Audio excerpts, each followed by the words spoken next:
এই ড্রামার শুরুতেই আমরা হাইন নামের একটি মেয়েকে দেখতে পাই, যে এই ড্রামার ফিমেল লিড। সে একটি সাধারণ স্টোরে কাজ করত। আসলে ড্রামার নাম হলো Cheongdam International High School. Cheongdam International High School আসলে এমন একটি স্কুল যেখানে শুধুমাত্র বড়লোক বা ধনী পরিবারের ছেলেমেয়েরাই পড়াশোনা করে, কারণ এই স্কুলের বেতন আকাশ ছোঁয়া। গল্পের শুরুতেই আমরা দেখতে পাই স্কুলের বাইরে অনেক মানুষ জড়ো হয়ে বিক্ষোভ করছে। তারা দাবি জানাচ্ছিল যেন এই স্কুলটি বন্ধ করে দেওয়া হয়। মূলত এই স্কুলে এক ধরনের স্পেশাল এডুকেশন দেওয়া হতো, আর সাধারণ মানুষের দাবি ছিল তাদের এমন কোনো স্পেশাল এডুকেশনের দরকার নেই। তারা এর বিরুদ্ধে, কিন্তু এই বিক্ষোভের কোনো লাভই হচ্ছিল না। এখানে আমাদের পরিচয় করানো হয় কিছু অত্যন্ত ধনী ও অহংকারী ছাত্রছাত্রীর সাথে। আমরা এক ধনী মেয়েকে দেখতে পাই যে পুরো রেস্টুরেন্ট একাই বুক করে নিয়েছে যাতে সে শান্তিতে একা বসে খেতে পারে। এরপর দৃশ্য বদলায় এবং আমরা একটি ছেলেকে দেখি যার নাম সোমাং, যে নিজের জন্য লাক্সারি একটি বাইক কিনতে এসেছে। অন্যদিকে দয়ু নামের আরেকটি ছেলেকে দেখা যায় যে খুবই অহংকারী। সে এক মেয়েকে ভীষণ দামি একটি ড্রেস গিফট করতে এনেছিল, কিন্তু ড্রেসের প্রাইস দেখে মেয়েটি সেটি নিতে অস্বীকার করে। এতে দয়ুর ইগোতে আঘাত লাগে এবং সে রাগ করে ড্রেসটি ডাস্টবিনেই ফেলে দেয়। পরের দৃশ্য আসে জেনা নামের একটি মেয়ে। সে অত্যন্ত বিগড়ে যাওয়া এক ধনী পরিবারের মেয়ে, যে স্কুলের অন্য ছাত্রছাত্রীদের বুলিং বা অত্যাচার করত। স্কুলের একজন শিক্ষক তাকে ডেকে বলেন, তোমার দাদাই স্কুলের চেয়ারম্যান এবং তিনি নিজে বুলিং কমিটিতে সই করেছেন যে স্কুলে কেউ কাউকে বুলিং করবে না। আমার কাছে প্রমাণ আছে যে তুমি স্টুডেন্টদের অত্যাচার করো। কিন্তু ঠিক তখনই ক্লাসের বাকি ছাত্রছাত্রীরা ভিতরে এসে উল্টো বলতে শুরু করে জেনা আমাদের বুলিং করেনি, বরং আমরাই ওকে বুলিং করেছি। তারা সবাই জেনার দোষ নিজেদের ঘাড়ে নিয়ে যায়। জেনা তখন শিক্ষকের দিকে তাকিয়ে অহংকারের সাথে বলে, আপনি যে ল্যাপটপটি ব্যবহার করছেন সেটি আমার দাদার কোম্পানি তৈরি করে। আপনার যদি এর লেটেস্ট ভার্সনটা লাগে তবে আমি আপনাকে একদম ফ্রিতে এনে দিতে পারি। শিক্ষকও তখন বুঝে যান যে এই প্রভাবশালী ধনী ছেলেমেয়েদেরকে তিনি কিছুই করতে পারবেন না। এরপর দৃশ্য আবার ফিরে আসে আমাদের হাইনের ওপর, যাকে আমরা শুরুতেই একটা সাধারণ দোকানে কাজ করতে দেখেছিলাম। এখন মনে প্রশ্ন আসতে পারে যে এই মেয়েটি যদি এতই গরিব হয় এবং স্টোরে কাজ করে তবে সে চংদাম ইন্টারন্যাশনালের মতো এত দামি স্কুলে পৌঁছলো কিভাবে। এরপর গল্প চলে যায় 3 মাস পেছনের ফ্ল্যাশব্যাকে। তখন হাইন একটি সাধারণ গার্লস স্কুলে পড়তো। স্কুল থেকে ফেরার পথে সে তার ফোনের চ্যাট গ্রুপে কিছু মেসেজ পড়ছিল, যেখানে বাকি ছেলেমেয়েরা এই বিখ্যাত চংদাম ইন্টারন্যাশনাল হাই স্কুল নিয়ে কথা বলছিল। কিন্তু হাইন তার বন্ধুকে বলে, আমাদের মতো সাধারণ ঘরের ছেলেমেয়েরা ওই স্কুলে যাওয়ার জন্য জন্মায়নি, ওখানে যাওয়ার ভাগ্য আমাদের নেই। এরপর সে একটি ঠিকানায় এসে পৌঁছায়, যা ছিল এক বিশাল আলিশান রাজপ্রাসাদের মতো বাড়ি। আসলে সে সেখানে একটি মেয়েকে টিউশন পড়াতে এসেছিল। ভেতরে যাওয়ার পর সেই বাড়ির মালকিন মানে ধনী মহিলার সাথে তার দেখা হয়, যার মেয়েকে হাইন ম্যাথ মানে গণিত টিউশন দিবে। ওই মহিলার মেয়েও চংদাম ইন্টারন্যাশনাল হাই স্কুলে অ্যাডমিশন নিতে চায়। মহিলাটি অহংকার করে বলতে থাকে ওই স্কুলে অ্যাডমিশন নেওয়ার জন্য প্রচুর টাকা দরকার, যা আমাদের কাছে আছে। তখন হাইন জিজ্ঞাসা করে, তাহলে আপনি আমাকে ম্যাথ টিউশন করার জন্য কেন ডেকেছেন? মহিলাটি উত্তর দেয়, আমাদের টাকা অনেক আছে ঠিকই, কিন্তু আমার মেয়ের ম্যাথ একটু দুর্বল। আমি চাই না তার অ্যাডমিশন কোনো রকম সমস্যা হোক। কথাবার্তার মাঝখানে যখন হাইনের সামনে কিছু বিস্কুট রাখা হয় তখন মহিলাটি খোঁচা মেরে বলে, এই বিস্কুটগুলো প্রিমিয়ার কোয়ালিটি, তুমি খেতে পারো, কারণ হয়তো জীবনে এমন বিস্কুট খাওয়ার সুযোগ তোমার আর কখনো হবে না। এই অপমানজনক কথা শুনে হাইন বিস্কুটটি প্লেটে ফেরত রেখে দেয়। মহিলাটি ক্রমাগত তাকে এটি বোঝানোর চেষ্টা করছিল যে তারা কতটা ধনী আর হাইনরা কতটা গরিব। এইসব ফালতু কথাবার্তা ও অপমান সহ্য করতে না পেরে হাইন সেখান থেকে চলে আসে। সন্ধ্যায় সে যখন তার রেগুলার পার্ট টাইম কাজ করার জন্য স্টোরে যায় তখন সেখানে তার বান্ধবী আগে থেকেই অপেক্ষা করছিল। তখনই আসল সত্যটা জানা যায়, হাইন আসলে নিজের পরিচয় লুকিয়ে তার বান্ধবীর আইডি ব্যবহার করে ওই ধনী বাড়িতে টিউশন পড়াতে গিয়েছিল, কারণ তার টাকার খুব বেশি প্রয়োজন ছিল। গল্পতে টুইস্ট আসে যখন স্কুলের শিক্ষক হাইনকে ডেকে বলেন, তোমার নিউজিল্যান্ড ল্যাঙ্গুয়েজ ক্যাম্পাসের স্কলারশিপটা অন্য একজন স্টুডেন্টকে দিয়ে দেওয়া হয়েছে। হাইন অবাক হয়ে জিজ্ঞাসা করে, আপনারা এভাবে আমার স্কলারশিপ অন্য কাউকে কিভাবে দিতে পারেন? শিক্ষক তখন জানান যে ওই স্টুডেন্টের বাবা মা নেই, তাই দয়া করে স্কলারশিপটি তাকে দেওয়া হয়েছে। যেহেতু হাইনের স্কলারশিপ হাতছাড়া হয়ে যায় তাই এখন ওই ক্যাম্পে যেতে হলে তাকে নিজের পকেট থেকে পুরো টাকা দিতে হবে, কিন্তু তার কাছে এত টাকা ছিল না, তাই বাধ্য হয়ে সে নিউজিল্যান্ড যাওয়ার প্ল্যান বাতিল করে দেয়। বাড়ি ফেরার পর হাইন তার বাবা মা এবং ভাইয়ের সাথে দেখা করে। এখানে আমরা দেখতে পাই যে তাদের বাড়ির আর্থিক অবস্থা অবস্থা সত্যি খুব খারাপ ও শোচনীয় ছিল। পরের দিন সে যখন আবার সেই ধনী মেয়েটির বাড়ি টিউশন পড়াতে যায় তখন দেখা যায় মেয়েটির পড়াশোনায় বিন্দুমাত্র মন নেই। সে কেবল অনলাইন থেকে দামি দামি সব জিনিস অর্ডার করছে আর সেগুলো ট্রাই করে দেখছে। মেয়েটির নাম ছিল নাইয়ন। সে হায়ুনকে দুটি দামি পার্স দেখে জিজ্ঞাসা করে কোনটা বেশি ভালো লাগছে। পার্সগুলোর আকাশ ছোঁয়া দাম দেখে হায়ুন মনে মনে হিসাব করে যে এই পার্সে যে টাকা খরচ হয়েছে তা দিয়ে সে অনায়াসে তার নিউজিল্যান্ড ক্যাম্পে চলে যেতে পারত। হায়ুন তাকে বলে আমার কাছে এত টাকা থাকলে আমি এভাবে ফালতু জিনিস কিনে টাকা নষ্ট করতাম না। নায়ন তখন বলে আচ্ছা একটা ব্যাগ তুমি রেখে দাও, এমনি তো এটা আমার লাগবে না। হায়ুন ভাবতে থাকে এই ব্র্যান্ডের ব্যাগটা পেলে সে ওটা বিক্রি করে নিউজিল্যান্ড ক্যাম্পের টাকা জোগাড় করতে পারবে। সে যখন ব্যাগটা নেওয়ার জন্য হাত বাড়ায় নায়ন ঝটকা মেরে ব্যাগটা টেনে নেয় এবং হাসতে হাসতে অপমান করে বলে আমার মা ঠিকই বলতেন, গরিবরা মুখে দেখায় যে তাদের জিনিসের লোভ নেই কিন্তু ফ্রিতে কিছু পেলে নেওয়ার জন্য হাত বাড়িয়ে দেয়, আর এদেরকে আসলে গরিব বলা হয়। এই অপমানের প্রতিশোধ নিতে পরের দিন হায়ুন টিউশনেতে একটু তাড়াতাড়ি চলে আসে। তখন নায়ন ঘরে ছিল না। হায়ুন ড্রেসিং টেবিলের আয়নার সামনে দাঁড়িয়ে নায়নের সে দামি ব্যাগটি কাঁধে নিয়ে একটি সেলফি তোলে এবং সোশ্যাল মিডিয়ায় পোস্ট করে লেখে আপনাদের কি মনে হয় এই ব্যাগটার দাম কত? আসলে এর দাম $5000। এরপর দৃশ্য বদলায় এবং আমরা হায়ুনকে তার নিজের স্কুলে দেখতে পাই। সেখানে কিছু মেয়ে তাকে গরিব বলে বুলিং করছিল। ঠিক তখনই অন্য একটা মেয়ে এসে বলে আরে না, হায়ুন গরিব নয়, ও আসলে ভীষণ বড় লোক। ওর ইনস্টাগ্রাম প্রোফাইলে গিয়ে দেখো কত দামি দামি পার্স আছে ওর কাছে। আসলে সবাই ভাবছিল ওই ব্যাগটা বুঝি হায়ুনের নিজের। সোশ্যাল মিডিয়ার সবাই কমেন্ট করতে শুরু করে এটা তো লিমিটেড এডিশন ব্যাগ, মেয়েটা কত লাকি যে ওর পরিবার এত ধনী। ক্লাসের বাকি মেয়েরা এসে হায়ুনকে ঘিরে ধরে জিজ্ঞাসা করতে থাকে তুমি কি সত্যি এত বড় লোক, আমাদের বন্ধু হবে? স্কুলের কিছু মেয়ে বিশ্বাস করতে পারছিল না কিন্তু বেশিরভাগ মেয়েই তাকে ধনী ভাবতে শুরু করে। হায়ুন মনে মনে ভাবে এরা আর কিভাবে সত্যিটা জানবে। এরপর সে সবার সামনে বুক ফুলিয়ে মিথ্যা বলে দেয় হ্যাঁ আমি অনেক ধনী। এরপর আমরা স্কুলের সে অহংকারী ধনী মেয়ে জেনা এবং তার গ্যাংকে দেখতে পাই। জেনা স্কুলের অনেক ছাত্রছাত্রীকে একসাথে জড়ো করে জেরা করছিল যে শিক্ষকের কাছে তার নামে কমপ্লেন কে করেছে। অন্যদিকে হায়ুনকে দেখা যায় তার ক্লাসের মেয়েদের মাঝে বসে আড্ডা দিতে। হায়ুন ইন্টারনেটে আরো অনেক দামি দামি জিনিসের ছবি পোস্ট করছিল, যার ফলে স্কুলের সবাই এখন নিশ্চিত যে সে কোনো এক ধনী পরিবারের মেয়ে। সে একটি দামি ব্র্যান্ডের জুতোর ছবি পোস্ট করায় ক্লাসের মেয়েরা তাকে জিজ্ঞাসা করে তুমি এসব জিনিস শুধু ইন্টারনেটে কেন পোস্ট করো, স্কুলে পড়ে আসো না কেন? ধরা পড়ে যাওয়ার ভয়ে হায়ুন তখন বানিয়ে একটা দারুণ অজুহাত দেয়। সে বলে আমি এটা করতে পারি না কারণ আমি আমার বাবা মায়ের টাকায় চলি না, আমি পার্ট টাইম জব করে নিজের শখের জিনিস নিজের টাকায় কিনি। বাবা মায়ের কাজ আমাদের বড় করা এবং প্রয়োজনীয় জিনিস দেওয়া, কিন্তু আমি নিজেকে নিজে সাপোর্ট করি। আর এত দামি জিনিস স্কুলে আনলে যদি চুরি হয়ে যায় তাই আমি এগুলো স্কুলে আনি না। হায়ুনের এই চতুর কথা শুনে ক্লাসের সব মেয়ে ইমপ্রেসড হয়ে যায়। তারা বলতে থাকে বাহ তুমি তো একদম আদর্শ মেয়ে, সব বাবা মা তো এমন সন্তানই চায়। এরপর তারা হায়ুনকে বুদ্ধি দেয় তুমি ইনস্টাগ্রামে আরো বেশি করে ছবি পোস্ট করো, এতে তোমার ফলোয়ার্স বাড়বে এবং তুমি বিভিন্ন ব্র্যান্ডের স্পন্সরশিপ পাবে, যা থেকে তুমি আরো অনেক টাকা ইনকাম করতে পারবে। ক্লাসের মেয়েদের স্পন্সরশিপ আর ফলোয়ার্স বাড়ানোর আইডিয়া শুনে হায়ুন মনে মনে খুব খুশি হয়ে যায়। সে ভাবে আমি যদি সত্যি এভাবে সোশ্যাল মিডিয়ায় পপুলার হয়ে যেতে পারি তাহলে তো আমি অনেক টাকা ইনকাম করতে পারবো।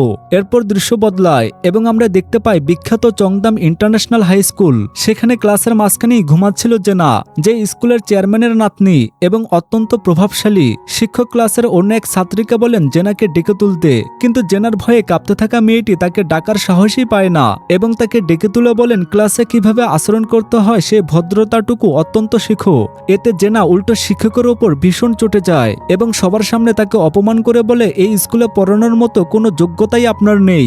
এই বলে সে শিক্ষকের মুখের ওপরই আবার টেবিল পেতে ঘুমিয়ে পড়ে। শিক্ষকও বুঝে যান যে এই চরম বেয়াদব মেয়েটিকে শাসন করা বৃথা। এদিকে হায়ুন সুযোগ বুঝে এবারও টিউশন পড়াতে একটু তাড়াতাড়ি চলে আসে। সে বাড়ির মালকিনকে অজুহাত দেয় আমাকে ক্লাসের জন্য একটু প্রিপারেশন নিতে হয় তাই আগে চলে এলাম। বাড়ির মালকিনও খুব খুশি হন যে হায়ুন তার মেয়েকে কত মন দিয়ে পড়াচ্ছে। কিন্তু ভেতরে গিয়ে হায়ুন সোজা নায়ুনের রুমে ঢুকে পড়ে। সে নায়ুনের দামি দামি জামাকাপড় ট্রাই করতে শুরু করে, আয়নার সামনে দাঁড়িয়ে ছবি তোলে এবং সেগুলো নিজের সোশ্যাল মিডিয়ায় পোস্ট করতে থাকে। লোভ সামলাতে না পারে সে নায়ুনের একটি অত্যন্ত দামি নেকলেসও গলায় পরে দেখছিল। কিন্তু ঠিক তখনই হুট করে সেখানে কাজের মহিলা চলে আসেন এবং জিজ্ঞাসা করেন তুমি এখানে কি করছো? হায়ুন কোনো মতে একটা মিথ্যা বাহানা দিয়ে বলে আমি আসলে বাথরুম ব্যবহার করতে এসেছিলাম। সেখান থেকে বের হওয়ার সময় হায়ুনের চোখে পড়ে চংদাম ইন্টারন্যাশনাল হাই স্কুলের সেই বিখ্যাত এবং দামি ইউনিফর্মটি, যা নায়ুনের ইন্টারভিউর জন্য নতুন এসেছে। হায়ুন লোভ সামলাতে না পেরে সে ইউনিফর্মটি পরে ফেলে এবং একের পর এক ছবি তুলতে থাকে। তারপর সোশ্যাল মিডিয়ায় পোস্ট করে ক্যাপশন দেয়, আজ চংদাম ইন্টারন্যাশনাল হাই স্কুলের ইউনিফর্ম ট্রাই করার সুযোগ পেলাম, আমার কি স্কুল চেঞ্জ করে ফেলা উচিত? ঠিক তখনই সে শুনতে পায় নায়ুন বাড়ি ফিরে এসেছে। নায়ুন তার কাজের লোককে জিজ্ঞাসা করে, আমার নতুন স্কুলের ইউনিফর্মটা কোথায় রেখেছেন, আমি ওটা ট্রাই করে দেখব।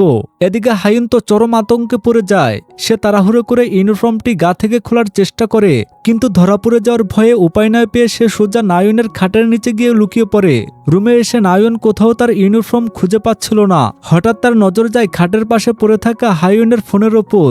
সে যখন হায়ুনের ফোনটি আনলক করে চেক করে তখন তার পায়ের নিচ থেকে মাটি সরে যায়। সে দেখে হায়ুন তার সমস্ত দামি দামি জুতা ব্যাগ লুকিয়ে লুকিয়ে ব্যবহার করছে এবং সেগুলোর ছবি ইন্টারনেটে পোস্ট করে নিজেকে বড়লোক বলে দাবি করছে। তীব্র রাগে নায়ুন চিৎকার করতে শুরু করে। ঠিক তখনই হায়ুন খাটের নিচ থেকে বেরিয়ে আসে। নায়ুন তাকে নিজের স্কুলের ইউনিফর্ম পরা অবস্থায় দেখে ফেলে। হায়ুন ভয়ে কাঁদতে কাঁদতে ক্ষমা চায় এবং বলে, প্লিজ তুমি এই সত্যিটা কাউকে বলো না, আমি এখনই টিউশন ছেড়ে এখান থেকে চিরকালের জন্য চলে যাব। কিন্তু নায়ুন তাকে এত সহজে ছেড়ে দেওয়ার পাত্রী ছিল না। সে একটু হাসি দিয়ে বলে, আমি তোমার এই জালিয়াতের কথা কাউকে বলবো না, কিন্তু তার বদলে তোমাকে আমার একটা কাজ করে দিতে হবে। এরপর থেকে নায়ুন তার স্কুলের সমস্ত হোমওয়ার্ক হায়ুনকে দিয়ে করাতে শুরু করে। হায়ুনের এই অবস্থা দেখে তার একমাত্র বান্ধবী তাকে জিজ্ঞাসা করে, তুই কেন এই ফালতু কাজগুলো করতে গেলি? হায়ুন তখন তার আসল মনের কথা স্বীকার করে। সে বলে, যখন থেকে আমি ইন্টারনেটে ওই ছবিগুলো আপলোড করেছি সবাই আমাকে খুব অ্যাটেনশন দিচ্ছিল, সবাই আমার সাথে এত ভালোভাবে কথা বলছিল যে আমার খুব ভালো লাগছিল। এই সামান্য সম্মানের লোভী আমি ফেসে গেলাম। এদিকে নায়ুনের অত্যাচার দিন দিন বাড়তেই থাকে। সে হায়ুনকে দিয়ে তার শপিং ব্যাগ বহন করায়, নিজের ছবি তোলায় এক কথায় চাকরের মতো খাটাতে শুরু করে। এমনকি নিজের বন্ধুদের হোমওয়ার্কও সে হায়ুনকে দিয়ে করায়। হায়ুন একদিন বিরক্ত হয়ে বলে, তোমার এসব ফালতু কাজের চক্করে আমি নিজের পড়াশোনা পর্যন্ত ঠিকমতো করতে পারছি না। নায়ুন তখন ঠান্ডা গলায় হুমকি দেয়, যতদিন না চংদাম স্কুলে আমার অ্যাডমিশন হচ্ছে ততদিন তোমাকে আমার সব কাজ এভাবেই করে যেতে হবে, নয়তো আমি এখনই আমার মাকে তোমার আসল রূপ দেখিয়ে দেব। পরের দিন ছিল নায়ুনের চংদাম ইন্টারন্যাশনাল হাই স্কুলের ভর্তির ফাইনাল ইন্টারভিউ। কিন্তু তাড়াহুড়া করতে গিয়ে সে ইন্টারভিউর মেন স্ক্রিপ্টটি যা দেখে সে কথা বলবে সেটা বাড়িতেই ফেলে যায়। সে স্কুল থেকে হায়ুনকে ফোন করে হুমকি দেয়, তুমি এখনই আমাদের বাড়িতে যাও এবং আমার স্ক্রিপ্টটা নিয়ে চংদাম স্কুলে চলে এসো। হায়ুন তখন নিজের স্কুলে ছিল। সে বলে, তুমি তোমার মাকে বা অন্য কাউকে বলো, আমার নিজের আজ পরীক্ষা চলছে, আমি স্কুল ছেড়ে এখন কোথাও যেতে পারবো না। নায়ুন তখন ফোনে কান্নার নাটক করতে শুরু করে এবং বলে, যদি আমি স্ক্রিপ্ট না পাই তবে ইন্টারভিউ দিতে পারবো না, আর চংদাম স্কুলে যদি আমার অ্যাডমিশন না হয় তবে আমি সুইসাইড করব, আর মরার আগে তোমার সমস্ত সত্যি আমার মাকে জানিয়ে দিয়ে যাব। নিজের পরীক্ষা থাকা সত্ত্বেও নায়ুনের এই মরণ হুমকির কাছে বাধ্য হয়ে হায়ুন পরীক্ষা ছেড়ে তার বাড়িতে যায়। সেখান থেকে স্ক্রিপ্ট নিয়ে সে চংদাম ইন্টারন্যাশনাল হাই স্কুলে পৌঁছায়। কিন্তু স্কুলের করিডোরে ঢোকার লগ্নেই সে নায়ুন এবং তার বড়লোক বন্ধুদের গোপন কিছু কথাবার্তা শুনতে পায়। নায়ুন হাসতে হাসতে তার বন্ধুদের বলছিল, আরে ওই হায়ুন আমার সমস্ত কাজ একটা সস্তা চাকরানির মতো করে দেয়, ওর নিজের বলতে কোনো আত্মসম্মান নেই, দেখে নিস আজকেও কুকুরের মতো আমার স্ক্রিপ্ট নিয়ে এখানে ছুটে আসবে। নায়ুন তার বড়লোক বন্ধুদের সাথে মিলে হায়ুনের চরম অপমান করেছিল। সে হাসতে হাসতে বলছিল, ও যদি এখানে না আসে তবে আমি ওর মাকে সব সত্যি বলে দিব। বাকিরা হায়ুনের দারিদ্র নিয়ে ঠাট্টা করে বলে, আরে এই বাহানায় মেয়েটা অত্যন্ত চংদাম ইন্টারন্যাশনাল স্কুলটা চোখের দেখাতেও দেখে যেতে পারবে। হায়ুন আড়ালে দাঁড়িয়ে সব শুনছিল এবং তার বুকটা ভেঙে যায়। সে বুঝতে পারে নায়ুন তাকে কোনো স্ক্রিপ্ট দেওয়ার জন্য ডাকেনি, বরং জানতো যে আজ হায়ুনের নিজের স্কুলের পরীক্ষা, তাই তাকে ইচ্ছাকৃতভাবে এখানে ডেকে এনে তার পরীক্ষাটা নষ্ট করিয়েছে। এমনকি নায়ুন সে স্ক্রিপ্টটি ডাস্টবিনে ফেলে দেয়, কারণ তার কাছে আগে থেকেই আরেকটা কপি ছিল। অপমানে কাঁদতে কাঁদতে হায়ুন স্কুলের ওয়াশরুমে যায়। সেখানে সে অন্য একটি মেয়েকে দেখতে পায়। এই মেয়েটি হলো সেই যাকে ড্রামার শুরুতে দই নামের সে অহংকারী ছেলেটি একটি দামি ড্রেস গিফট করেছিল। কাকতালীয়ভাবে এই মেয়েটির নামও ছিল হাইন, তবে প্রধান নায়িকার হাইনের থেকে আলাদা বোঝাতে তাকে আমরা দ্বিতীয় হাইন বলতে পারি। মূল হাইন দেখে যে ওই মেয়েটির ড্রেসের পেছনে একটি কাগজ সাটানো রয়েছে, যাতে অত্যন্ত নিষ্ঠুরভাবে লেখা ছিল, সরি যে আমি গরিব। হায়ুন রেগে ও ক্ষোভে সে কাগজটি ছেড়ে ডাস্টবিনে ফেলে দেয়। এদিকে অডিটোরিয়ামে নায়ুনের ইন্টারভিউ চলছিল। সে সেখানে সাধু সেজে বানিয়ে বানিয়ে বলছিল, আমাদের শুধু স্বপ্ন দেখলেই হবে না, তা মন থেকেও পূরণ করতে হবে। আপনারা যদি আমাকে চংদাম স্কুলে পড়ার সুযোগ দেন তবে আমি বড় হয়ে দেশের জন্য কাজ করব। ঠিক তখনই মূল হায়ুন হাতে এক বালতি নোংরা পানি নিয়ে হুট করে সেই হলের ভেতরে ঢুকে পড়ে। নায়ুন কিছু বুঝে ওঠার আগে হায়ুন সেই বালতির পুরো পানি নায়ুনের মাথার উপর ঢেলে দেয় এবং সবার সামনে চিৎকার করে বলে দেশের কথা পরে ভাবো, আগে নিজেকে ঠিক করো। তুমি কতটা নিচ আর নোংরা মনের মানুষ সেটা আয়নায় গিয়ে দেখো। ভিজে একাকার হয়ে নায়ন চিৎকার করে কাঁদতে শুরু করে এবং বলে আমি আমার মাকে বলে তোকে শেষ করে দিব, তোর সব সত্যি সবাইকে জানিয়ে দেব। কিন্তু হাইন তখন আর কোনো কিছুর তোয়াক্কা করছিল না। এরপর আমরা আবার চংদাম হাই স্কুলের সেই প্রভাবশালী মেয়ে জেনা এবং তার গ্যাংকে দেখতে পাই। তারা স্কুলের বেশ কিছু সাধারণ ছাত্রছাত্রীকে লাইনে দাঁড় করিয়ে হন্য হয়ে খোঁজ করছিল যে কে তাদের বিরুদ্ধে অ্যান্টি বুলিং কমিটিতে কমপ্লেন করার সাহস দেখিয়েছে। তখন লাইনে দাঁড়িয়ে থাকা এক ছাত্র বুক ফুলিয়ে প্রতিবাদ করে বলে আমি কি ভুল করেছি? তোমরা কোনো কারণ ছাড়াই আমার উপর অত্যাচার করো, আমাদের বুলিং করো, তাই তোমাদের বিরুদ্ধে কমপ্লেন করা কোনো অপরাধ নয়। কিন্তু বড়লোকদের এই স্কুলের সত্যর কোনো দাম ছিল না। এর পরের দৃশ্যে দেখা যায় যে ছেলেটি একটু আগে অন্যায়ের বিরুদ্ধে আওয়াজ তুলছিল তাকে কোনো এক অদ্ভুত কারণে স্কুল ছেড়ে চলে যেতে হচ্ছে। সে যখন ব্যাগ গুছিয়ে স্কুল থেকে বিদায় নিচ্ছিল তখন স্কুলের অন্য স্টুডেন্টরা চারপাশে দাঁড়িয়ে হাততালি দিয়ে তার দারিদ্র নিয়ে তামাশা করছিল। তারা বলছিল এই ছেলেটা বড্ড গরিব, হয়তো ওর বাবার চাকরি চলে গেছে, তাই বেতন দিতে না পেরে আজ ওকে স্কুল ছেড়ে পালাতে হচ্ছে। তবে এই ছেলেটিকে কেন তাড়ানো হলো তার আসল রহস্য গল্পের গভীরে জানা যাবে। ছেলেটি যখন অপমানিত হয়ে চলে যাচ্ছিল তখন সেই দ্বিতীয় হাইন যার পিঠে কাগজ সাটানো ছিল দৌড়ে তার কাছে আসে। সে বলে আমি জানি অ্যান্টি বুলিং কমিটিতে তুমি কমপ্লেন করোনি, তাহলে তুমি কেন সব দোষ নিজের ঘাড়ে নিয়ে স্কুল ছেড়ে চলে যাচ্ছ? ছেলেটি হতাশ হয়ে উত্তর দেয় আমি তো চলেই যাচ্ছি, এখন কে কমপ্লেন করেছে আর কেন করিনি তাতে কি বা এসে যায়। তখন ব্যাকগ্রাউন্ডে আসল সত্যটি প্রকাশ পায়। আসলে জেনা ও তার গ্যাংয়ের বিরুদ্ধে সেই সিক্রেট কমপ্লেনটি করেছিল এই দ্বিতীয় হাইন নিজেই। এরপর দেখা যায় দ্বিতীয় হাইন অ্যান্টি বুলিং কমিটির অফিসে ফোন করে ক্ষোভের সাথে জিজ্ঞাসা করছে আমি তো সমস্ত প্রমাণ আর এভিডেন্স জমা দিয়েছিলাম, তাও ওই জেনাদের বিরুদ্ধে আপনারা এখনো কোনো অ্যাকশন কেন নেননি? তদন্ত বিভাগের কর্মকর্তারা চোরদের মতো বাহানা দিয়ে বলে আসলে ঘটনাটি অতটা গুরুতর বা মারাত্মক কিছু ছিল না, তাই আমরা কোনো ব্যবস্থা নেইনি। দ্বিতীয় হাইন তখন বুঝতে পারে যে এই স্কুলে ধনী ও প্রভাবশালী ছেলেমেয়েদের বিরুদ্ধে সাধারণ মানুষ যতই কমপ্লেন করুক না কেন কেউ তাদের কিচ্ছু করতে পারবে না। এরপর গল্প আবার একদিন আগের ফ্ল্যাশব্যাকে ফিরে যায়, যেদিন মূল হাইন নায়নের মাথায় পানি ঢালতে চংদাম স্কুলে এসেছিল। হাইন যখন নায়নকে খুঁজতে খুঁজতে স্কুলের করিডোর দিয়ে যাচ্ছিল তখন ভুলবশত তার ধাক্কা জেনার সাথে লাগে। হাইন সরলভাবে জেনাকে জিজ্ঞাসা করে নতুন আবেদনকারীদের ইন্টারভিউ কোথায় হচ্ছে বলতে পারেন? এই কথা শুনে অহংকারী জেনা চরম অ্যাটিটিউড দেখিয়ে বলে তুমি জানো আমি কে? আমি কি এখানে তোমার মতো ফালতু মেয়ের প্রশ্নের জবাব দেওয়ার জন্য বসে আছি? হায়ন মনে মনে বিরক্ত হয়ে ভাবে এখানকার মানুষ সারাক্ষণ এত অহংকার পকেটে নিয়ে ঘুরে কিভাবে। সে জেনাকে ইগনোর করে হলের খোঁজে এগোতে থাকে। যাওয়ার পথে সে এক বালতি পানি পায়। সেই বালতি নিয়ে যাওয়ার সময় তার দেখা হয় দুজন ছেলের সাথে। সে তাদের জিজ্ঞাসা করে ইন্টারভিউ হলের ঠিকানা।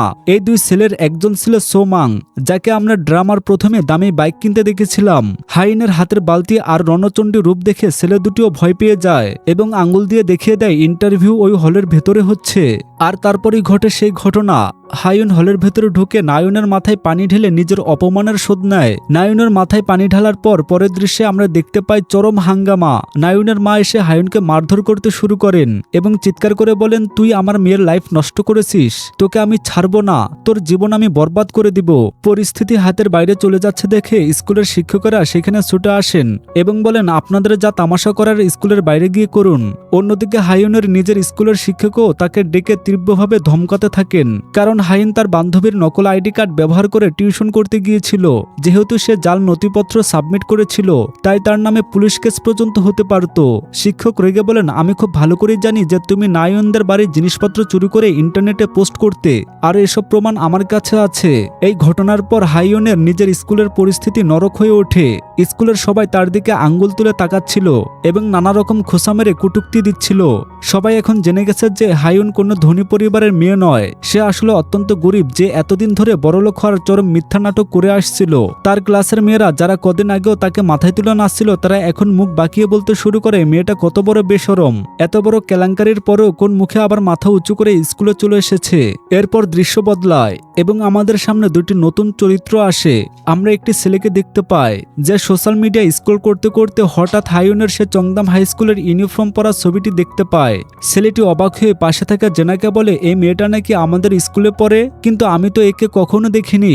জেনাও ছবিটার দিকে তাকায়, কিন্তু ঠিক তখনই হাইন তীব্র ভয়ে তার সোশ্যাল মিডিয়ার অ্যাকাউন্টটি ডিটেকটিভ করে দেয়, যার ফলে তার প্রোফাইলে আর কিছুই দেখা যাচ্ছিল না। এদিকে হায়ুনের নিজের স্কুলের মেয়েরা তাকে নিয়ে নোংরা উপহাস করতেই থাকে। তারা বলে অন্যের বাড়ি গিয়ে জামা কাপড় চুরি করে অনলাইনে পোস্ট করা ছাড়া আর এর কোনো কাজই নেই। ঠিক তখনই হায়ুনের ফোনে নায়নের মেসেজ আসে। নায়ন লেখে তুই অন্য অন্য কারোর আইডি কার্ড ব্যবহার করে আমাদের বাড়িতে জালিয়াতি করেছিস, এর জন্য তোকে একটা মোটা অঙ্কের জরিমানা দিতে হবে। অপমান ও আতঙ্কে হায়েন যখন ক্লাস থেকে পালিয়ে যাওয়ার চেষ্টা করে তখন এক মেয়ে তার পথ আটকে বলে, তোমাকে আমাদের সবার কাছে ক্ষমা চাইতেই হবে। ধৈর্যের বাঁধ ভেঙে যাওয়ায় হায়েন চিৎকার করে বলে, হ্যাঁ, আমি বড়লোক হওয়ার নাটক করে মস্ত বড় পাপ করে ফেলেছি। এই বলে সে সেখান থেকে ছুটে বেরিয়ে যায়। কোনো উপায় না দেখে হায়েন সোজা চাংদাম ইন্টারন্যাশনাল হাই স্কুলে পৌঁছায়, কারণ ওই স্কুলের ডিরেক্টর তাকে ডেকে পাঠিয়েছিলেন। ডিরেক্টর অফিসে গিয়ে হায়েন হাত জোর করে ক্ষমা চায় এবং কাঁদতে কাঁদতে বলে, সব দোষ আমার ছিল, দয়া করে আপনারা নায়নকে স্কুলে ভর্তি হওয়ার সুযোগ দিন, ওর ক্যারিয়ার নষ্ট করবেন না। কিন্তু অহংকারী ডিরেক্টর তার কোনো কথাই শোনেন না এবং ম্যানেজারকে দিয়ে হায়েনকে ঘাড় ধাক্কা দিয়ে অফিস থেকে বের করে দেন। চরম অপমানিত হয়ে হায়েন স্কুলের একটি ওয়াশরুমে গিয়ে ঢুকে কাঁদতে শুরু করে, কিন্তু সে জানতো না যে সেটি আসলে একটি পরিত্যক্ত বা অভিশপ্ত ওয়াশরুম ছিল। ঠিক ওই সময়ে সোমাং নামের সেই ছেলেটি যাকে আমরা বাইক কিনতে দেখেছিলাম, সে ওয়াশরুমে লুকিয়ে সিগারেট খাচ্ছিল। আসলে ওটা ছিল গার্লস ওয়াশরুম। হায়েনকে কাঁদতে দেখে সোমাং পা টিপে টিপে চুপচাপ ওখান থেকে পালানোর চেষ্টা করে, কিন্তু হায়েন তাকে দেখে ফেলে এবং এক ঝটকায় টেনে নিচে ফেলে দেয়। হায়েন রেগে গিয়ে চেঁচিয়ে বলে, এটা লেডিস ওয়াশরুম, তুমি এখানে কি করছো? আমি এখনই তোমার নামে কমপ্লেন করব। সোমাং তখন ভয় পেয়ে আমতা আমতা করে বলে, আরে শান্ত হও, আমি এখানে শুধু লুকিয়ে সিগারেট খেতে এসেছিলাম, ওই দেখো আমার সিগারেট ওখানে রাখা আছে। সে আরো বলে, এই ওয়াশরুমে কোনো মেয়ে আসে না, এটা সবসময় খালি থাকে। আসলে গত বছর এই ওয়াশরুমের ভেতরে এক মেয়ে একটা বাচ্চার জন্ম দিয়েছিল, তাই সবাই ভাবে এখানে কোনো নেগেটিভ এনার্জি বা ভূত আছে। সে ভয়ে কেউ এদিকে পা বাড়ায় না। চংদাম স্কুলের ভিতরে কি ভয়ঙ্কর সব কাণ্ড ঘটে তা ভেবে হায়েন অবাক হয়ে যায়। ঠিক তখনই সোমাং এর মনে পড়ে যে আরে এটা তো সে বালতি হাতে নেওয়া মেয়েটি। সে কৌতূহল হয়ে জিজ্ঞাসা করে, আচ্ছা তুমি সেদিন ওই হলের ভেতরে এক বালতি পানি নিয়ে কেন ঢুকেছিলে? হায়েন তখন চরম ক্ষোভ ও হতাশায় উত্তর দেয়, আমি ওই বালতিটা নিজের জীবনটা নিজের হাতে বরবাদ করার জন্য নিয়ে গিয়েছিলাম।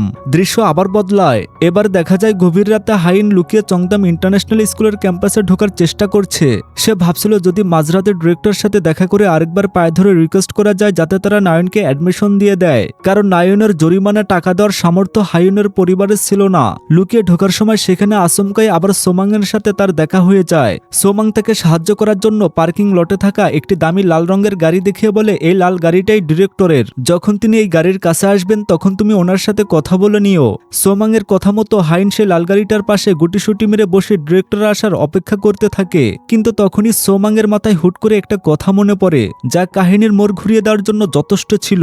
সোমাং ভেবেছিল লাল গাড়িটা ডিরেক্টরের, কিন্তু আসলে ডিরেক্টরের আরেকটা গাড়ি ছিল এবং তিনি অন্য গাড়িটি নিয়ে আগেই ক্যাম্পাস থেকে বেরিয়ে যান। এদিকে হায়েন সেই লাল গাড়িটার পাশে বসে অপেক্ষা করতে করতে একসময় ক্লান্ত হয়ে ওখানেই ঘুমিয়ে পড়ে। যখন হায়েনের ঘুম ভাঙে তখন সে দেখে পুরো স্কুল একদম নিঝুম ও খালি হয়ে গেছে, আর ঘড়িতে তখন রাত 2টা বাজে। আতঙ্কে হায়েন যখন ওখান থেকে দ্রুত বেরিয়ে যাওয়ার চেষ্টা করছিল ঠিক তখনই হুট করে উপর থেকে বিকট শব্দে কেউ একজন নিচে এসে পড়ে। হায়েন ভয়ে কাঁপতে কাঁপতে যখন রক্তাক্ত দেহটার কাছে যায় তখন সে শকড হয়ে যায়। আরে এ তো সে মেয়েটি যার সাথে একটু আগেই তার ওয়াশরুমে দেখা হয়েছিল, অর্থাৎ সে দ্বিতীয় হায়েন যার পিঠে আমি গরিব এই লেখার কাগজ লাগানো ছিল। মূল হায়েন এত বেশি ভয় পেয়ে যায় যে সে ওপরের বিল্ডিং এর দিকে তাকিয়ে ভাবতে থাকে কিভাবে এবং কেন এই মেয়েটি উপর থেকে নিচে পড়ে গেল। আর এর পরের দৃশ্য, স্কুলের একজন শিক্ষক মাঝরাতে ডিরেক্টরকে ফোন করে জানান, স্যার ছাদ থেকে পড়ে গিয়ে একটা মেয়ে মারাত্মক অ্যাক্সিডেন্ট হয়েছে, আমরা তাকে হাসপাতালে ভর্তি করেছি, কিন্তু তার অবস্থা অত্যন্ত আশঙ্কাজনক। শিক্ষক সন্দেহ প্রকাশ করে বলেন, আমার মনে হয় মেয়েটিকে উপর থেকে কেউ ধাক্কা দিয়ে ফেলে দিয়েছে। কিন্তু ডিরেক্টরের মুখে কোনো অনুশোচনা ছিল না। সে ঠান্ডা মাথায় বলে, কোনো সমস্যা নেই, এমনিও তো মেয়েটা একটা গরিব পরিবার থেকে এসেছিল, তাই কোনো ঝামেলা হবে না। এরপর সে শিক্ষককে কড়া ভাষায় নির্দেশ দেয় সেখানে রাতে যা যা ঘটেছে সে বিষয়ে যেন বাইরের একটা মানুষও জানতে না পারে, নয়তো আমাদের স্কুলের সুনাম একবারে ধুলোয় মিশে যাবে। তখন শিক্ষক একটু ভয় বলেন, স্যার একটা প্রবলেম হয়ে গেছে। মেয়েটি যখন উপর থেকে নিচে পড়ে তখন সেখানে আরেকটি মেয়ে উপস্থিত ছিল এবং সে সবকিছু নিজের চোখে দেখেছে। ডিরেক্টর তখন এক অদ্ভুত হাসি দিয়ে বলে, ঠিক আছে। ফ্ল্যাশব্যাকে দেখা যায় সেই রাতে দুর্ঘটনার পর মূল হায়েন চিৎকার করে লোক জড়ো করেছিল এবং পুলিশকে স্পষ্ট জানিয়েছিল যে সে ছাদের উপর কাউকে দাঁড়িয়ে থাকতে দেখেছে। পরের দিন হায়েন যখন হাসপাতাল থেকে নিজের বাড়িতে ফিরে সে দেখে নায়নের মা আগে থেকে সেখানে তার জন্য অপেক্ষা করছেন। তবে এবার তিনি রেগেছিলেন না, বরং তার মুখে ছিল চওড়া হাসি। তিনি এসে হায়েনকে বলেন, চংদাম স্কুলের ডিরেক্টর আমার মেয়ে নায়নকে স্কুলের ভর্তি করতে রাজি হয়ে গেছেন। নায়ন হাইনের মা অবাক হয়ে জিজ্ঞাসা করেন, তুমি কাল রাতে ডিরেক্টর সাথে এমন কি কথা বললে যে তিনি এক রাতে রাজি হয়ে গেলেন? হাইন নিজেই তো বুঝতে পারছিল না যে কি ঘটেছে। খুশি হয়ে নাইনের মা তাকে একটি দামি গিফটও দিয়ে যান। তারা চলে যাওয়ার পর হাইন যখন নিজের ফোনটি চার্জ দেয় তখন দেখে ফোনে অনেক মিসড কল আর মেসেজ। তার মধ্যে একটি মেসেজ ছিল স্বয়ং চংদাম হাই স্কুলের ডিরেক্টরের। ডিরেক্টর মূলত হাইনের মুখ বন্ধ রাখার জন্য এবং পুলিশের কাছে বয়ান বদলানোর ঘুষ হিসেবে নায়নকে অ্যাডমিশন পাইয়ে দেয়। এদিকে হাসপাতালের আইসিইউর বাইরে দেখা যায় সেই ছেলেটিকে, যাকে আগে অন্যায়ের প্রতিবাদ করার জন্য চংদাম স্কুল ছেড়ে চলে যেতে হয়েছিল। আসলে সে এই দুর্ঘটনার শিকার হওয়া মেয়েটিকে ভীষণ ভালোবাসত। মেয়েটির এই অবস্থা দেখে সে ভেতরে ভেতরে ভেঙে পড়েছিল। পাশাপাশি চংদাম স্কুলের একটি ভয়ঙ্কর অন্ধকার রূপ আমাদের সামনে আসে। স্কুলের ভেতরে যে যার মতো দুর্বল ছাত্রছাত্রীদের টার্গেট করে নির্মমভাবে বুলিং করছিল। চারদিকে মারামারি অত্যাচার চললেও ডিরেক্টর সব দেখেও না দেখার ভান করে দাঁড়িয়েছিল, কারণ তার কাছে ছাত্রছাত্রীদের জীবনের কোনো মূল্য নেই। তার দরকার শুধু বড়লোকদের কাছ থেকে আসা মোটা অঙ্কের টাকা। কে কাকে মারলো বা কার রক্ত ঝরলো তাতে তার কিচ্ছু এসে যায় না। দৃশ্য আবার বদলায়। হাইন তার নিজের পুরনো স্কুলে শেষবারের মতো নিজের বই খাতা ও জিনিসপত্র নিতে আসে। ঠিক তখনই ক্লাসের একটা মেয়ে চিৎকার করে পুরো স্কুলকে জানিয়ে দেয়, আরে দেখো দেখো, হাইনের চংদাম ইন্টারন্যাশনাল হাই স্কুলে অ্যাডমিশন হয়ে গেছে। এই কথা শুনে ক্লাসের সব মেয়ে একদম অবাক হয়ে যায়। যে মেয়েরা কাল পর্যন্ত তাকে গরিব বলে লাঞ্ছিত করছিল তারা এখন হিংসায় জ্বলতে জ্বলতে জানালা দিয়ে উকি মেরে তাকে দেখতে থাকে। হাইন তার পার্ট টাইম চাকরিটাও ছেড়ে দেয় এবং বান্ধবীর সাথে দেখা করে সব শেয়ার করে। তার বান্ধবী অবাক হয়ে জিজ্ঞাসা করে, তুই এমন কি জাদু করলি যে ওরা তোকে সরাসরি ওই দামি স্কুলে নিয়ে গেল? হাইন নিজেও তখন পুরো বিষয়টা নিয়ে ধাঁধাই ছিল। বাড়ি ফেরার পর হাইনের ঠিকানায় চংদাম স্কুলের সেই বিখ্যাত এবং দামি ইউনিফর্মটি এসে পৌঁছায়, যা ডিরেক্টর নিজেই স্পেশাল গিফট হিসেবে পাঠিয়েছেন। হাইন সেই রাজকীয় ইউনিফর্মটি পরে একটি শপিং মলে যায় এবং নিজের জমানো টাকা দিয়ে একজোড়া দামি ব্র্যান্ডের জুতা কেনে। দোকান থেকে জুতা নিয়ে বেরোনোর সময় এক রহস্যময় মেয়ের সাথে তার ধাক্কা লাগে, যে একটি ক্যাপ পরেছিল এবং তার মুখটি আড়াল করা ছিল। এরপর হাইন যখন ওয়াশরুমে যায় নিজের নতুন জুতা জোড়া দেখতে, তখন সে খেয়াল করে যে তার অজান্তে কে একজন তার শপিং ব্যাগের ভেতরে একটি গোপন চিরকুট ফেলে গেছে। শপিং মলের ওয়াশরুমে গিয়ে হাইন যখন সেই গোপন চিরকুট পরে তখন তার পায়ের নিচ থেকে মাটি সরে যায়। নোটে লেখা ছিল, তুমি একটা খুন করেছো আর সেই খুনের বদলা হিসেবেই তুমি চংদাম ইন্টারন্যাশনাল হাই স্কুলে অ্যাডমিশন পেয়েছো। এই নোটটি পড়ে হাইন প্রচন্ড ভয় পেয়ে যায়। আসলে এখানে প্রকাশ পায় যে স্কুলের ডিরেক্টর হাইনের সাথে একটা গোপন চুক্তি করেছিল। চুক্তি অনুযায়ী ছাদ থেকে সেই গরিব মেয়েটির পড়ে যাওয়ার ঘটনাটি হাইন পুলিশ বা অন্য কারোর কাছে মুখ ফুটে বলবে না, আর তার বিনিময়ে ডিরেক্টর তাকে চংদাম স্কুলে সরাসরি ভর্তি করিয়ে দেবে। হাইন নোটটি হাতে পেয়ে নিজের নতুন জুতার জোড়া ওয়াশরুমে রেখে সেই ক্যাপ পরা রহস্যময় মেয়েটিকে খুঁজতে বাইরে ছুটে যায়, কিন্তু মলে কোথাও তাকে খুঁজে পাওয়া যায় না। হতাশ হয়ে হাইন যখন ওয়াশরুমে ফিরে আসে তখন দেখে তার রেখে যাওয়া দামি জুতা জোড়া সেখান থেকে গায়েব। কেউ একজন জুতাটা চুরি করে নিয়েছে। ঠিক তখনই সেখানে জেনা এসে হাজির হয়, আর কাকতালীয়ভাবে জেনার পায়ে তখন ঠিক সেই একই মডেলের জুতা জোড়া চকচক করছিল। হাইন দেখা মাত্রই রেগে গিয়ে জেনাকে চেপে ধরে বলে, তুই আমার জুতা চুরি করেছিস, এক্ষুনি আমার জুতা ফেরত দে। অহংকারী জেনা তখন চোখ রাঙিয়ে বলে, তুমি জানো আমি কে, কার সাথে কথা বলছো, আগে সেটা জেনে আসো, তারপর ভদ্রতা বজায় রেখে কথা বলবে। জেনার এই দেমাক আর অ্যাটিটিউড দেখে হাইনের মাথা গরম হয়ে যায়। সে কোনো কিছুর পরোয়া না করে জেনার চুলে খামচে ধরে নিজের দিকে টানতে শুরু করে। অন্যদিকে হাসপাতালে আইসিইউর বাইরে থাকা সেই ছেলেটি জানতে পারে যে মেয়েটির অ্যাক্সিডেন্ট হয়েছে তার সাথে দেখা করতে চংদাম স্কুলের কোন একজন বড় প্রভাবশালী ব্যক্তি গোপনে এসেছিল, কিন্তু কে এসেছিল তা এখনো খোলাসা করা হয়নি। এর পরের দৃশ্যে সোশ্যাল মিডিয়ার জেনার প্রোফাইল দেখানো হয়, যে ছিল পুরো কোরিয়ার অন্যতম সেরা এবং প্রভাবশালী টিনেজার ইনফ্লুয়েন্সার। এরপর ফ্ল্যাশব্যাকে মলের সেই দিনের ঘটনাটি অন্য এক দিক থেকে দেখানো হয়। জেনা যখন শপিং মলে ঘোরাঘুরি করছিল তখন আচমকায় সেখানে এক মহিলার সাথে তার দেখা হয়। ওই মহিলাটি আসলে জেনার চংদাম স্কুলেরই একজন শিক্ষিকা ছিলেন। জেনা তাকে দেখেও না দেখার ভান করে চলে যেতে নিলেই মহিলাটি তার পথ আটকায়। জেনা তখন চরম ক্ষোভে সবার সামনে সেই শিক্ষিকাকে অপমান করে বলে, তুমি আমার বাবাকে নিজের রূপের জালে ফাঁসিয়েছো, তোমার মতো নোংরা মেয়ের জন্যই আজ আমাদের পরিবারটা ভেঙে টুকরো টুকরো হয়ে গেছে। মহিলাটি তখন কান্নাকাটি করে সাফাই দেয়, তোমার বাবার টাকার ওপর আমার কোনো লোভ নেই, আমি তাকে সত্যি ভালোবাসি। জেনা সেই কোটের প্রাইস বের করে শিক্ষিকার মুখের সামনে ধরে বলে, এই একটা কোটের দাম তোমার সারা বছরের বেতনের থেকেও বেশি, এতেই পরিষ্কার বোঝা যায় যে তুমি আসলে আমার বাবার টাকা উড়াচ্ছ। এই বলে সে ওখান থেকে রেগে বেরিয়ে যায়। বাইরে বেরোতেই জেনার ফোনে তার বাবার কল আসে, কিন্তু রাগে সে ফোন ধরে না। তখন তার অ্যাসিস্ট্যান্ট এসে বলে আপনার বাবা আপনাকে নিতে আসছেন, আজকে আপনাদের একসাথে ডিনার করার কথা আছে। জেনা রাগে দুঃখে মলের ভেতরেই তার হাতের সব শপিং ব্যাগ আছাড় মেরে ফেলে দেয় এবং একা একটা রুমে গিয়ে কাঁদতে শুরু করে। বাইরে থেকে তাকে যতটা অহংকারী দেখায়, ভেতরে ভেতরে সে আসলে একাকিত্ব আর পারিবারিক অশান্তিতে ভুগছিল। এরপর সে নিজেকে সামলে নিয়ে ওয়াশরুমে যায়, যা আমরা আগে দেখেছিলাম।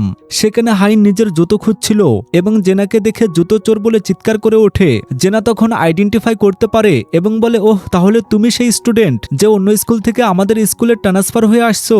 জেনা আরো বলে তুমি কি জানো আমি কে? আজ আমার মুড খারাপ তাই তোকে ছেড়ে দিচ্ছি, কিন্তু অন্য কোনো দিন যদি আমার সামনে পড়েছিস তবে তোর কপালে দুঃখ আছে। এই বলে সে যখন হাইনকে চরম অপমান করে চলে যেতে নেয়, হাইনের ধৈর্যের বাঁধ ভেঙে যায়। সে পেছন থেকে এসে জেনার চুল শক্ত করে ধরে এক পাক ঘুরিয়ে তাকে জোরে মাটিতে আছাড় মারে। জেনাকে মাটিতে পেরে ফেলে সে তার পা থেকে জোর করে জুতা খুলতে খুলতে চিৎকার করতে থাকে, তুই একটা জুতা চোর, অন্যর জুতা চুরি করেছিস, আজ তোকে আমি উচিত শিক্ষা দিব।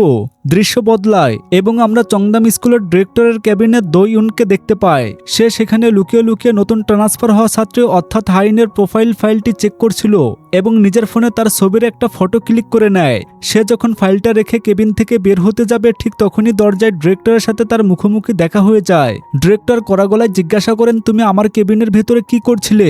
দোয়ুন বানিয়ে বলে, আমি একটা বই নেওয়ার জন্য এসেছিলাম। আর ঠিক এখানেই গল্পের আরেকটি বড় সত্য সামনে আসে। আসলে দোয়ুন হলো এই স্কুলের ডিরেক্টরের নিজের ছেলে। ডিরেক্টর তখন দোয়ুনকে সোমাং এর ব্যাপারে জিজ্ঞাসা করতে শুরু করেন।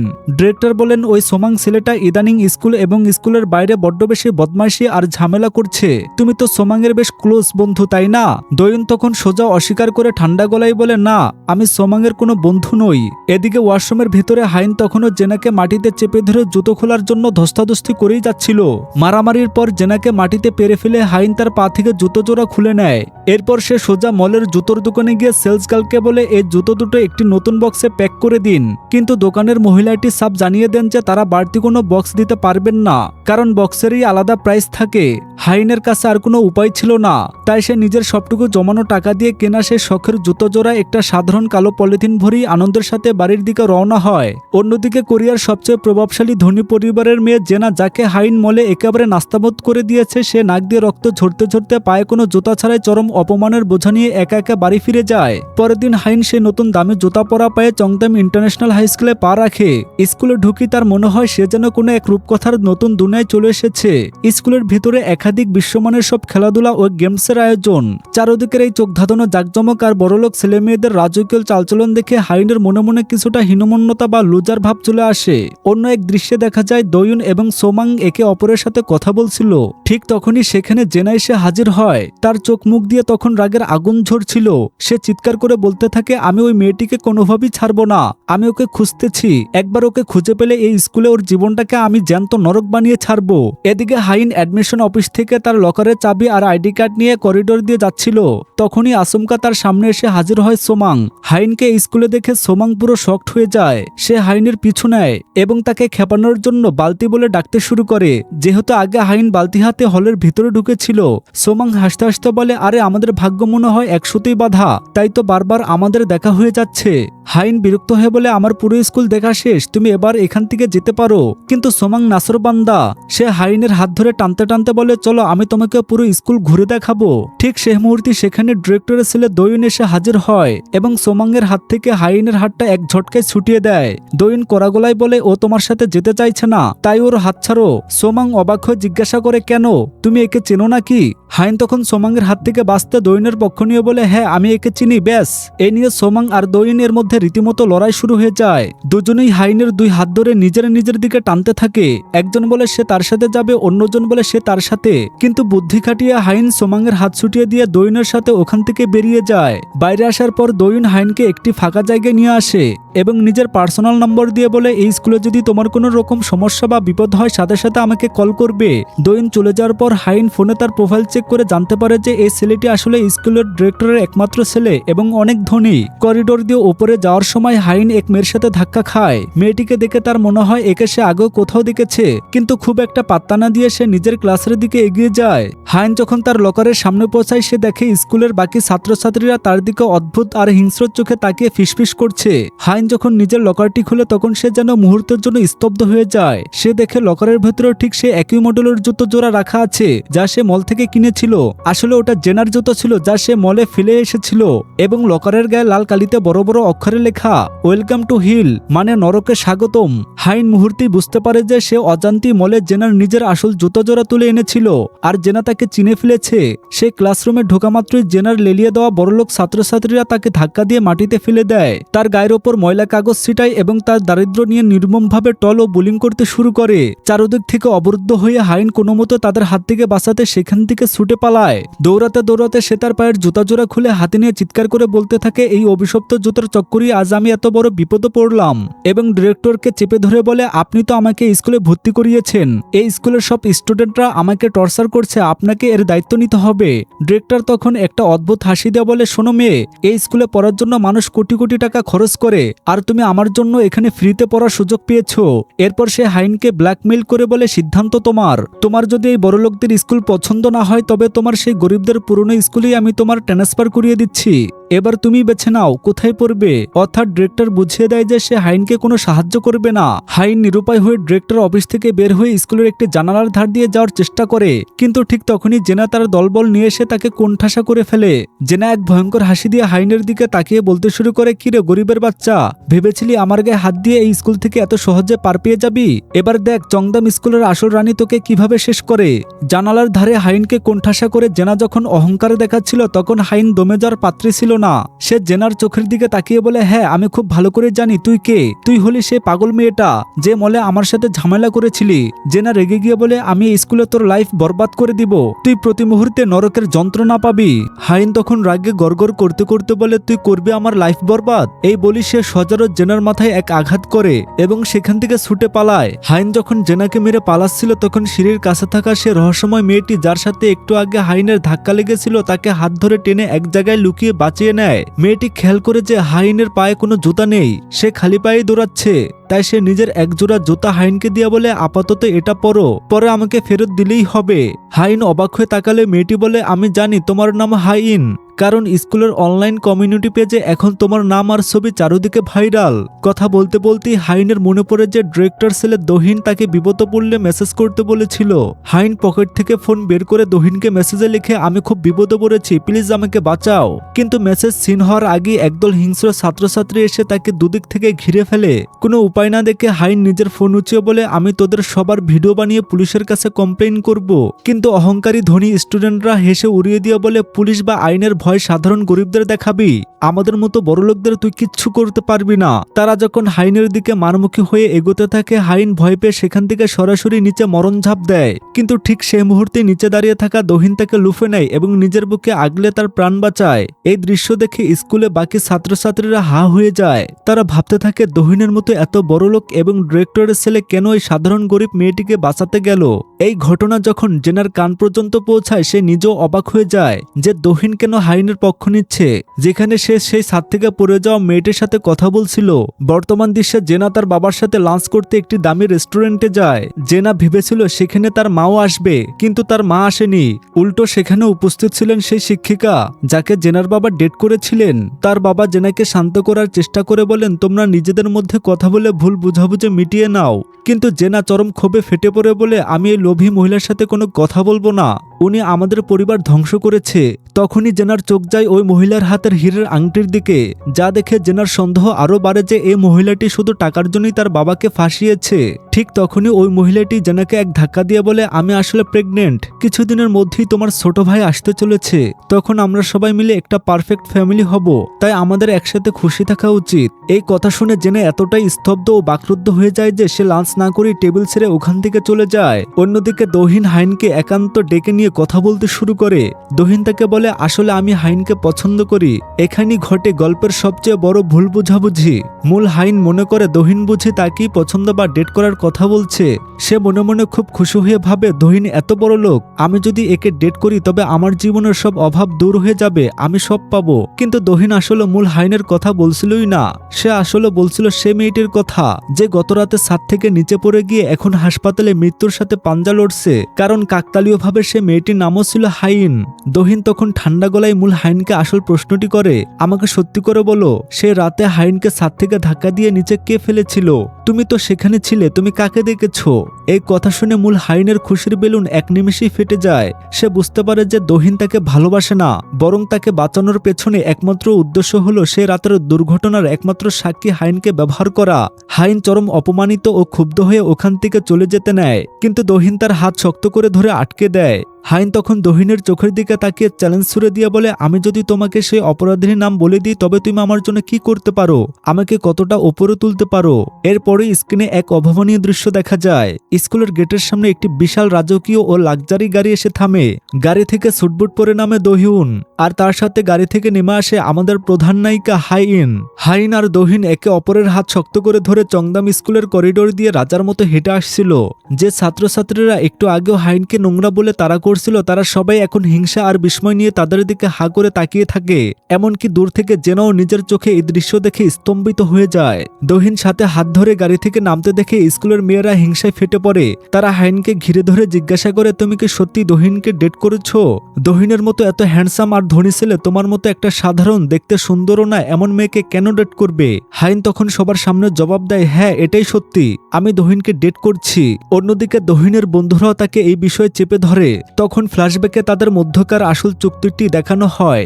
দহিন মূলত ছাদ থেকে পড়ে যাওয়া দ্বিতীয় হাইনের আসল অপরাধীকে খুঁজছিল। দহিন বলে, আমি জানি সেদিন রাতে তুমি ছাদে ছিলে, আর তুমি পরে ডিরেক্টর মানে আমার বাবার সাথে ডিল করে এই স্কুলে এসেছো। হাইন চালাকি করে বলে, তোমার যদি এতই জানার ইচ্ছে তবে নিজের বাবাকে গিয়ে জিজ্ঞাসা করো না কেন? দহিন তখন নিরুপায় হয়ে বলে, একমাত্র তুমি আমাকে সত্যিটা বলতে পারো, প্লিজ আমাকে সাহায্য করো। হাইন তখন তার শর্ত দেয়, আমি আগে তোমার সাথে থেকে দেখব তুমি আমাকে কতটা সুবিধা দাও, যদি আমার ভালো লাগে তবেই আমি তোমাকে সত্যিটা বলবো, তার আগে নয়। এই চুক্তির কারণেই তারা সবার সামনে ফেক ডেটিং বা মিথ্যে প্রেমের নাটক করছিল।